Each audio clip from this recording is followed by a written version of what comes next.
በማረቆ ልዩ ወረዳ የተጀመረው የገራድ ቢመዱ አጠቃላይ ሆስፒታል ባለፈው ሰኔ ወር ርዕሰ መስተዳድር ዶክተር እንዳሻው ጣሰው በይፋ የስራ ክንውኑን ማስጀመራቸው ይታወቃል። በህዝባዊ ተሳትፎ እየተሰራ ያለው ሆስፒታሉ ሲጠናቀቅ አጎራባች ወረዳዎችና ክልሎችንም ተጠቃሚ የሚያደርግ ነው።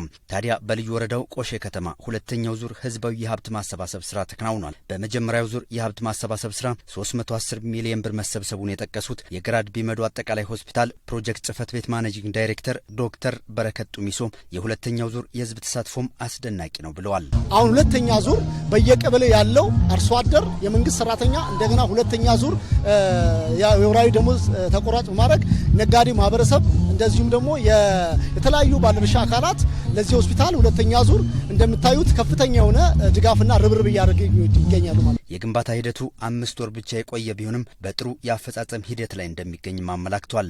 በአጭር ጊዜ ተጠናቀውም አገልግሎት እንዲሰጥ እየተሰራ ስለመሆኑም እንዲሁም ፕሮጀክቱ አጠቃላይ 700 ሚሊዮን ብር እንደሚፈጅም አመላክተዋል። ገራድ ቢመዱ አጠቃላይ ሆስፒታል እንደመሆኑ መጠን ወደ 700 ሚሊዮን ይፈጃል ተብሎ ነው የታሰበው ማለት ነው።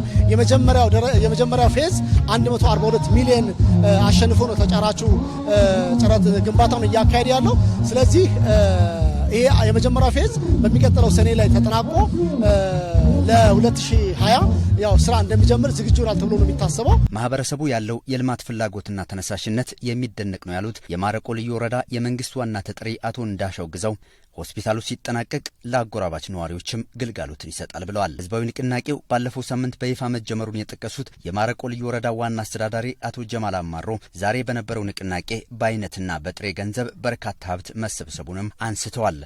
ዛሬ በካሽ 5.3 ሚሊዮን አካባቢ አስገብተዋል። ከዛ በተጨማሪ በቻሌንጅ በዚህ ሳምንት ብቻ 2 ሚሊዮን ገብቷል። አጠቃላይ 7.3 ሚሊዮን አካባቢ በዛሬው ዕለት ካሽ የገባ እንደሆነ ለማረጋገጥ ሞክረናል።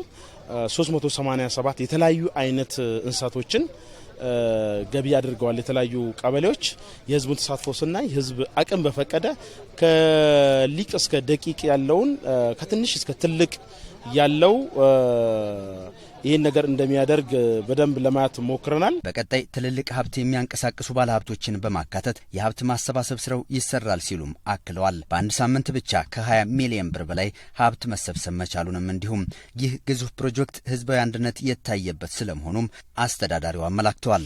የክልሉ አስተባባሪዎች አጠቃላይ የክልሉ ካቢኔ ባለበት ነው ይህን ነገር የጀመርነው። መላው የክልሉን ህዝብ አንድነት እየፈጠረ ነው። የቀጠናንም የጸጥታ ችግርን የቀረፈ ነው። ቢኮዝ የቀጠናም ያሉ ሰዎች በሙሉ እንዲሳተፉ ያደረገ ነው። ከዛም ያኔ ቃል ከገቡት ጉራጌ ዞን 5 ሚሊዮን ባለፈው ሳምንት አስገብቷል። ይሄም ሌሎች ዞኖችም ልዩ ወረዳዎችም የክልል ማዕከልንም ሀብት የማሰባሰቡን ነገር አጠናክረን እንድንቀጥል መንገድ የከፈተ ነው። በዛሬው ንቅናቄም ህዝቡ የማድረግ አቅሙን ያየንበት ነው ያሉት አቶ ጀማል በቀጣይ ሁሉም ኢትዮጵያዊ የበኩሉን እንዲወጣም ጥሪ አቅርበዋል። አጠቃላይ የክልሉ መውጫ መግቢያ